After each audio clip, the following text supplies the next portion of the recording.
Hey, good to be back, Hema. How are you? Hi, Vinod. I'm great. How are you doing? I'm doing fantastic. Thank you so much. I think my audience is used to me doing a lot of monologues. So, guys, this time I have somebody special. Meet Hema Gandhi. She's a nutritionist. She's going to explain what that is in the first place. So, Hema, for audience who don't know you, who are you? Hi, everybody. I am a nutritionist, as Vinod just mentioned, and a nutritionist who is talking all about food, good health, and a great lifestyle. So, when we all think that a nutritionist and a dietitian, both of them come side by side, and actually they do. So it is diets, it is food that even a nutritionist talks about, but we are more here to educate you, not, just belt out charts and give you a kind of a diet which you need to just follow blindly.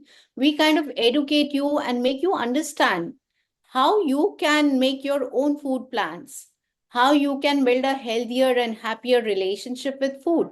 So it is more like you are coming in with us to educate yourself and to understand the basics of your kitchen so that you feel more friendly with your the ingredients in your kitchen, and you feel less fearful of them. Generally, we are feeling very guilty. We have a very fearsome relationship with food. So that's what I try to improve.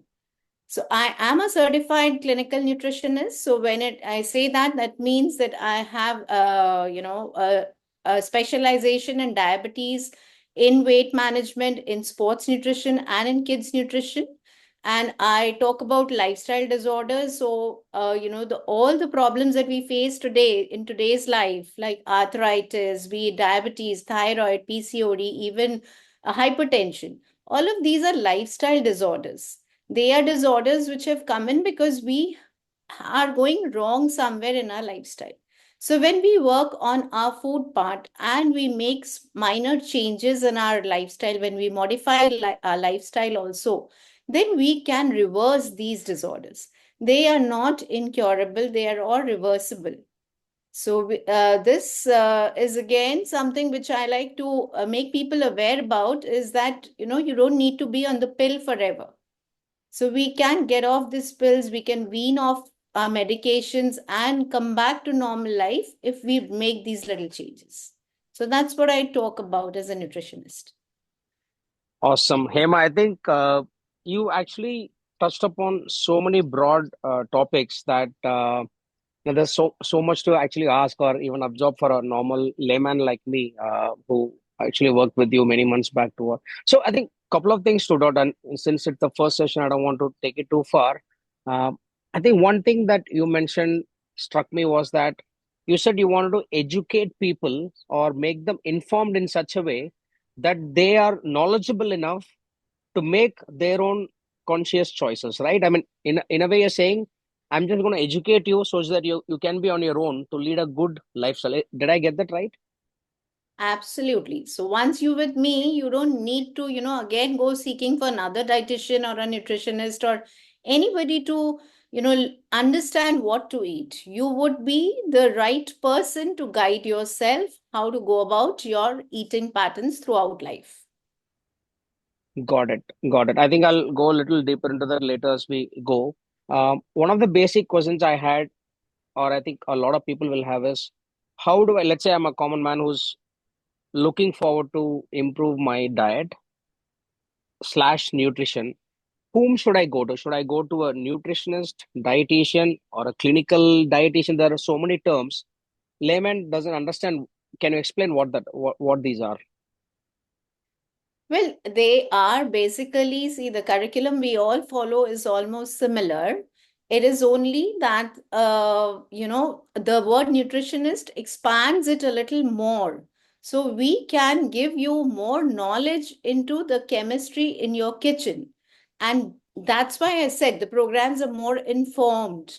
And we like give you, more of the education about the knowledge about what actually has to be done in the kitchen so that you can set your own plate, make a balanced plate and enjoy it. And as a dietitian, when we work as a dietitian, we are generally working with people with diseases or disorders. So we need to give a very Got it. measured and chart, which has to be followed to the point. But a nutritionist would be working with a healthy person also, guiding Okay. them, educating them to manage their life. It's like prevention is better than cure. So that's what we are here to educate and inform you about. That's Got what a it. I think nutrition. great. I think now that the ABC is out in the alphabetical learning, so thanks for that. What's your motivation behind your choice? I could say that, yeah, I came into this profession on one sudden day, when I sat with the family and decided to take this up as a profession. But yeah, it wasn't something that happened on a particular day. It grew upon me. As a child, what I realized, what I observed was that food is a part of everything in life, be it our daily routine life, or be it a celebration, be it a festival, be it a birthday, a wedding, or even if it's a fasting day, or if you go on to say if it's a moment of sorrow. Food is a part of everything. So, and not just a part, a very integral part of it. So I could feel that it is like not just a necessity, it is like woven in the fabric of life. It is like, it is like a part of our connections, of our celebrations, of our culture. So everything was resonating with food. So every moment, every celebration had food to fulfill it.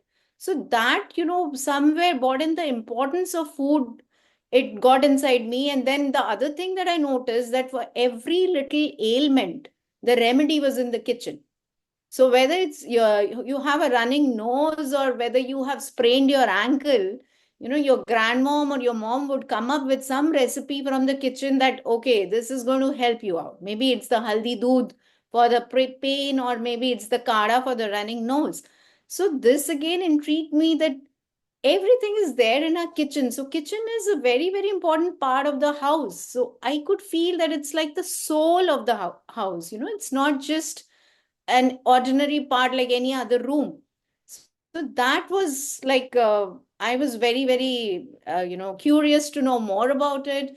And then, I was very, my favorite subject was chemistry. So when I went into delving more into organic chemistry and learning more about the molecular bonds, I could relate it with how cooking also transforms food, how those bonds get transformed, and then the food becomes bioavailable to us.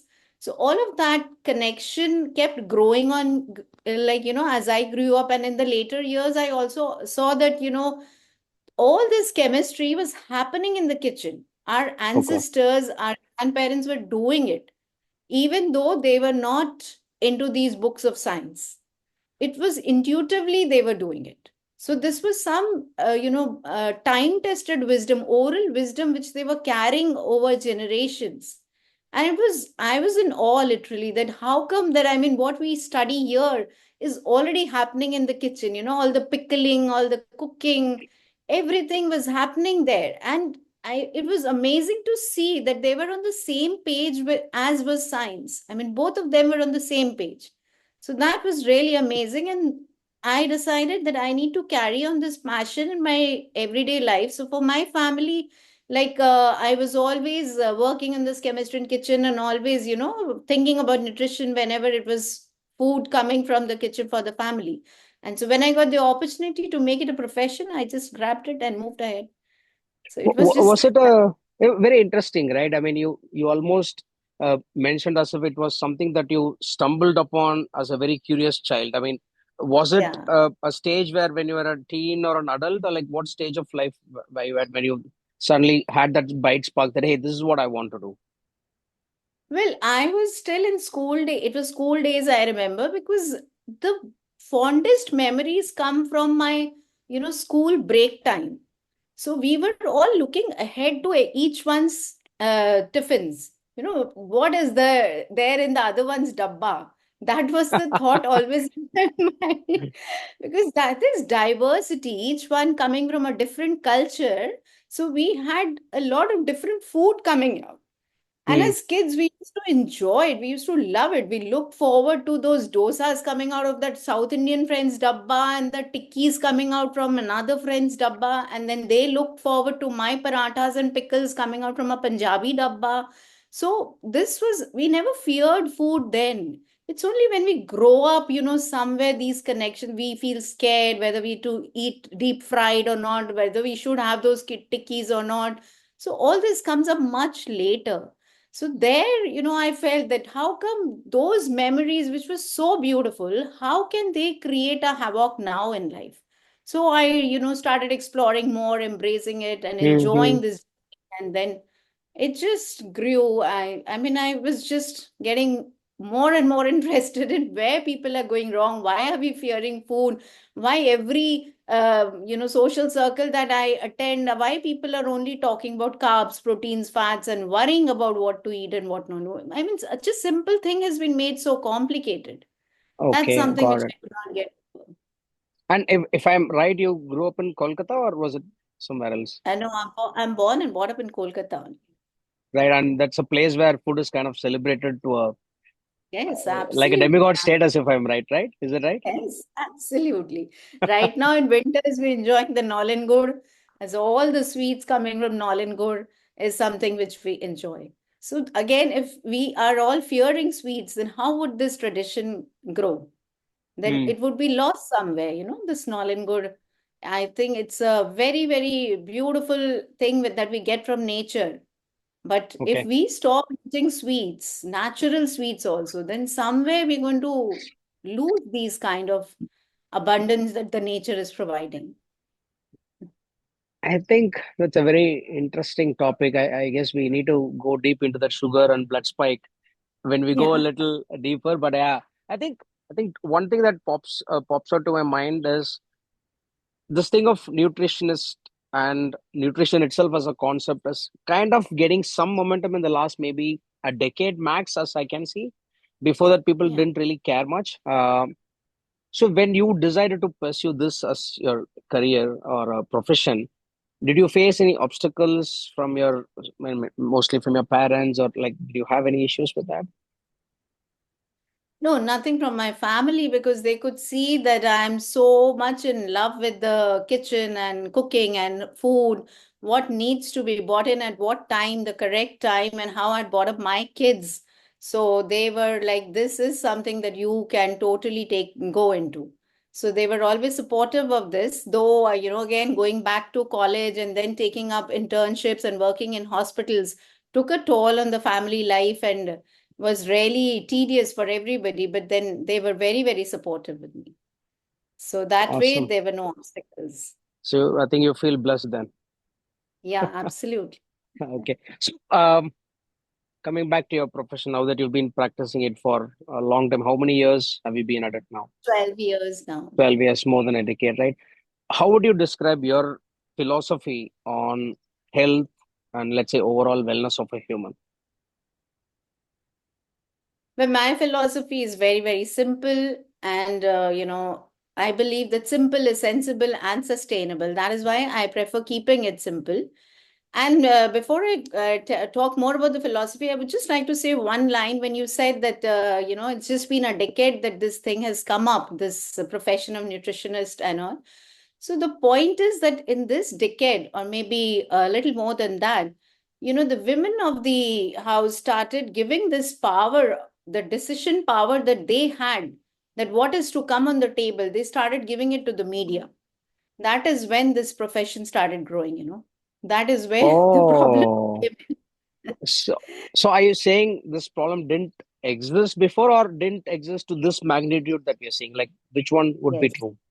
It did not exist to this magnitude because Google and gossip paved the way. They were confused. They lost their decision making that what actually should be cooked. There's so much information out there that they got confused that whether what they are eating is actually right or not. So Hmm. that's why people like us had to step in to help again, educate people that where what is right and what is wrong. Because information, there's loads, but where is the wisdom? That's what we need to look into. Okay, so So, okay. So if I understand you right, I think people were on the right path. Somewhere they got overloaded with information, they lost track. yes, It's almost like the yes, train jumped off the track and then you're trying to put them back on the rails and saying, "Hey, you're doing absolutely. okay, right? Let's keep it simple." Yes. Right? You got it absolutely on right. Ekdam. Absolutely. This is what it Okay. is. Awesome. So that And kind of, sorry, yeah, go ahead. sir. So I was just coming back to the philosophy that you were talking. So I just said, okay, it's very, very simple. It simply says that eat more from your kitchen, cook more out of the local ingredients, things that grow around you because they thrive in the same climate as you do. And that automatically suggests that we should be eating not just local, but also seasonal. So, what is in season right now, the kind of climate that you are living in now, and the crops that grow in that season is what we should be eating. And of course, when I say that you should cook more in the kitchen, so that automatically says that it should be cooked more in the traditional ways. So we Hmm. should be eating local, the seasonal food, and eating more made in our kitchen. That is what actually is sustainable. The other things are like, they are like all fads and trends, and they finally end, over a short period of time it ends. But this is sustainable, this carries on. And that is why I always say that I will not give you a diet, I give you deals. Deal Okay. as in, the D, where the D says it's for the diversity on your plate. So just now we spoke about the different dabbas that we used to enjoy in school days. Similarly, we need to keep the diversity on the plate. We're so worried whether our protein is ample or not. If we get the diversity on the plate, everything would be ample, be it protein, be it the good fats, whatever. What if we all started eating that one same thing, maybe the oats or the muesli that is coming in a box? Then where is the diversity? So we need to keep the diversity on the plate. The E stands for exercise, which I always say that it is non-negotiable and it is not a punishment. We should be, loving it. We should have that exercise compliance, and we need to understand how much our body needs and when does it need it, and do it accordingly and not go overboard with it, or not even, underuse it. And then A is to stay active in this time of sedentary lifestyle. All of us have gone into a sedentary lifestyle because of our jobs that we are into. But even in that kind of a lifestyle, we need to be active through the day. So even though we have exercised in the morning, doesn't mean that we can be sitting the Mm, entire day. We need to be active. interesting. Got it. Yes. Yeah, and the lifestyle, L is the lifestyle, a lifestyle which would, make you healthy, which would get you the wealth of health throughout your life. So those little practices, those little changes in our lifestyle, which would help you manage to get the best of whatever you're eating, how you are exercising. So that is what the deal is about. So there are no new solutions, it all lies in our kitchen. And we just need to learn to eat right, to sleep right, to exercise right. That is all that we need. That's my philosophy. I mean, I think you just kept it simple as you said your philosophy was, because you tried also answered why you're a lifestyle counselor, because this deal talks Yeah. about not just the Everything. diversity of food, but talks about exercise, being active, and what was the last one? The lifestyle part, the last one, Right. right? Which Yeah. means, So it's a holistic approach to all of it, because one thing doesn't work. If you're working on food, yeah, that's not going to help us if we haven't looked into our exercise and movement. And neither of it works if our lifestyle is not good. So even the got best it. of food won't work for you if you don't have good habits. So Mm-hmm. that's why we need a holistic approach. And Of there course, is a I. difference.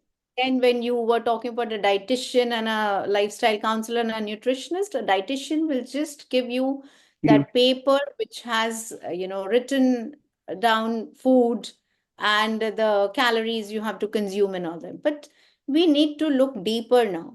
We need to, because our life has changed. We are not living like the ways our ancestors used to. There's a lot of change now. Got it. So you're saying the Then, dietitian doesn't go deep into your lifestyle, sleep patterns, or exercise patterns, but more like food and calorie intake. Whereas yes, a yes. nutritionist and a lifestyle counselor goes into all aspects A of very when holistic someone approach. wakes up. Okay, got it. Okay, that makes Yeah, sense, right? Because without one, the other one don't. It doesn't make much absolutely. of sense. I got that. That's been my personal realization too, in the sense. I mean, I had a lot of bad habits, as you remember, long back, and I Right. can see the difference when I'm completely out of it now. I've been, I think, more than 8 months teetotaler, fantastic sleep, great health, skin health, body, everything is like on top. Amazing. I can't pray for more. Very interesting. I think it's a great learning for anyone new who wants to step into this world of why do I need a nutritionist, right? I think we've answered that part. I think I'll ask one couple of more basic questions and then we'll sum it up. How would you Yeah. define healthy food? So everyone basically wants to eat healthy, more or less, right? I don't think people wake up and say, I want to eat junk food. Though there are a lot of people who do that. I think it's a primal thing, right? A lot of people want to continue their species, which means they have to stay healthy and they want to live for a long time and live well, the quality of Hmm. life till they live. So people say, I want to have something healthy, right? Is that how would you define a healthy food? Yeah, of course, we all want to be healthy because somewhere in our traditions, this is believed that we should never be a burden on anybody till our last breath. So every person wants to be healthy, no doubt about that. And so we do look for healthy food, but somewhere healthy food and the diet food, they kind of, they are like go hand in hand. Kind of, when we think healthy, we think diet also, and then what flashes in our mind is soup, salads, maybe bland Yeah, food, tasteless food, food without spices and oils and all that. But again, if I say that, I mean, if that is not actually your diet food, your diet is something which represents what you're going to eat throughout your life. It cannot be, that I'm going to eat for this period, I'm going to go on a diet and I'm going to eat this kind of a bland food and I'm going to eat like no spices, or I'm going to only go be on soups or fruits or salads. Diets don't work. That is why, if because we think of diets in this way, whereas right. they are a representation of what we're going to eat our entire life. So it's not, if you, I mean, if I give you a funny comparison here, like it's not like a fling, it's not like that affair that you have it for a moment and you forget it. It's like a lifetime commitment. So it's like your married life. It's like you've committed to that relationship. So Isn't that why similarly, it's hard? no, not at all.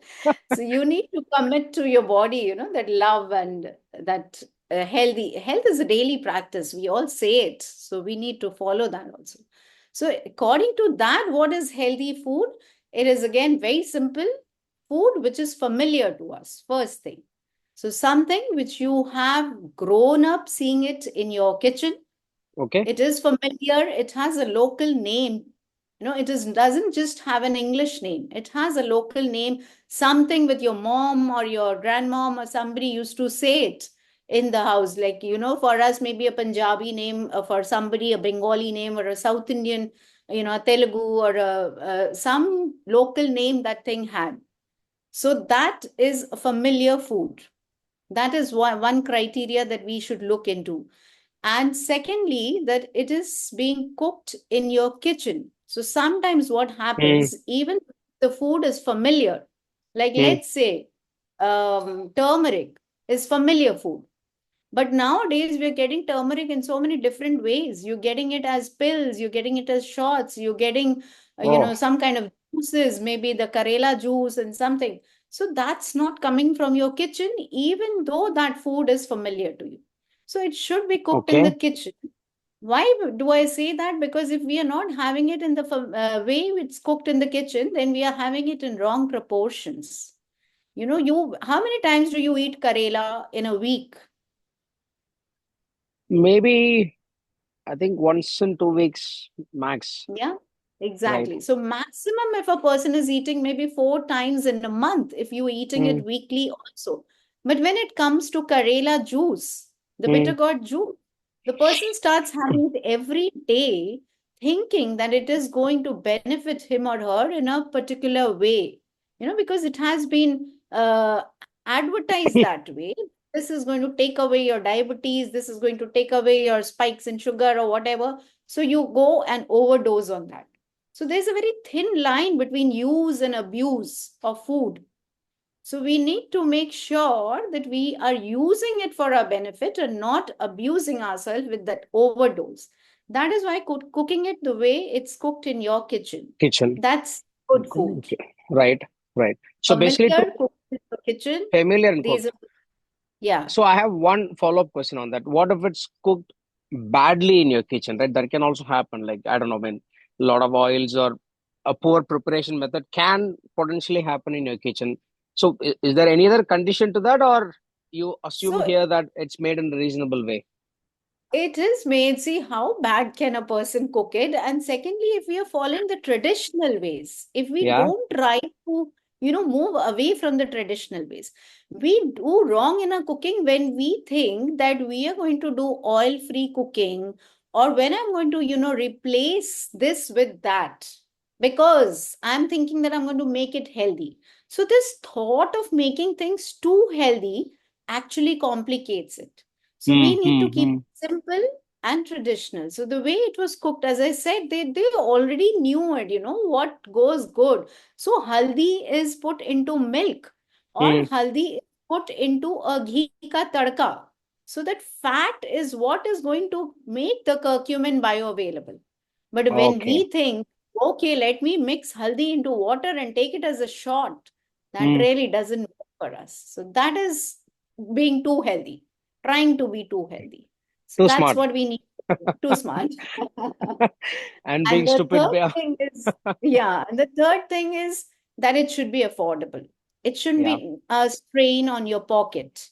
So got when it. we hear, a lot of foods which are made to believe that they are really, really good for our health, this oil, this particular oil, or maybe, this particular cereal, it has been fortified with this and that, with these vitamins and minerals, and or maybe this is gluten free or this is multi-grain, then you see the prices are also much more than the usual.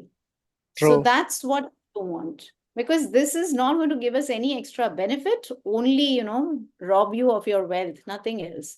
So it should be affordable. It should be coming from your local market, which grows around you and is in season.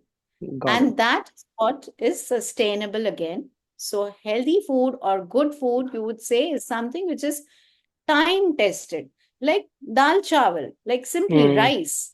And since how many years? Like the day you were born, maybe 6 months old, you started eating rice, and we eat it till the last day of our life. So Correct. that is sustainable food. So that's the kind of food which is good food. Got it. Food which So is base. used in many different recipes, again. So rice, so how many things can we make with rice? I'll make a pulao, you'll make a dosa, somebody will make a Right. kheer, somebody an appam. There's so many different things that we can make with rice. So that's the versatility of the ingredient also, helps into that. And Awesome. so these are the things which would tell us whether the food is healthy or not. So Healthy or once you not. know, Got it. now you are informed enough to pick up your food, right? Yeah. Okay. So local, familiar, traditional cooking in your kitchen, affordable so that it can be repeated over and over, etc. I mean, that's pretty much the your definition of Yes, a good healthy food. Great.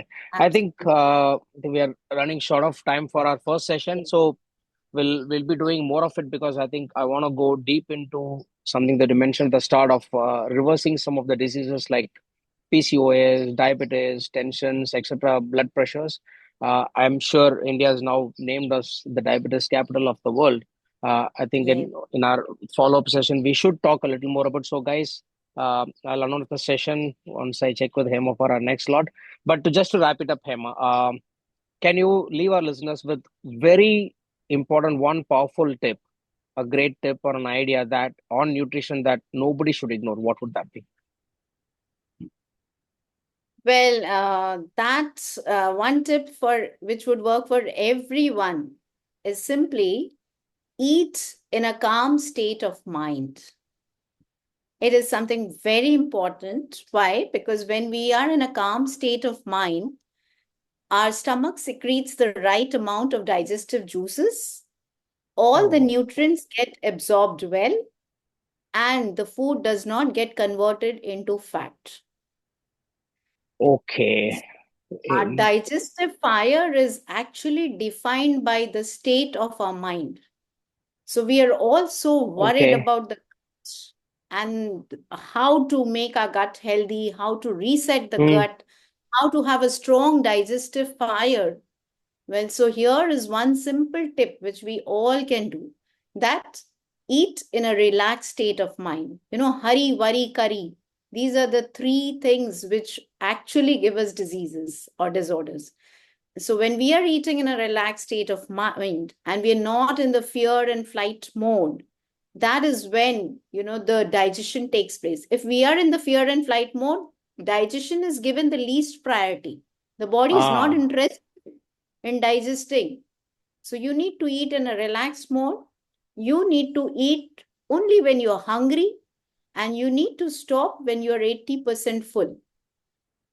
got it. And then after eating, again, relax for a moment. So they say it, that rest after your meal, rest for a while and then walk a mile. So that is Okay. what we should be. Not just like, Awesome. finishing the food and running off to the next errand. I think phenomenal, right? You've given me a lot of things to think about. I'm guessing you're talking about cortisol and all this epinephrine and other parts that comes from the brain, Yes, which kind of tells me that we need to talk about the gut-brain axis and other topics that we will cover in the future. I think, guys, this might take probably 4 or 5 different sessions. I mean, I'd actually planned for a 20-minute session with Hema, but I can't believe it's close to 35-40 minutes now. But it's been a my pleasure, God. Hema. Wonderful. I think. Not just the audience. I got a wonderful view on philosophy on nutrition, wellness, and lifestyle. Thank I think audience would have enjoyed it a lot. And if I have people have any questions, please feel to ask Emma on the chat. And you can find her on Instagram. I'll put a link as well. Thank you, and I'll see you next week. More thank you. on life beyond diets with Hema Gandhi. Cheers. Bye. Yeah. Bye bye.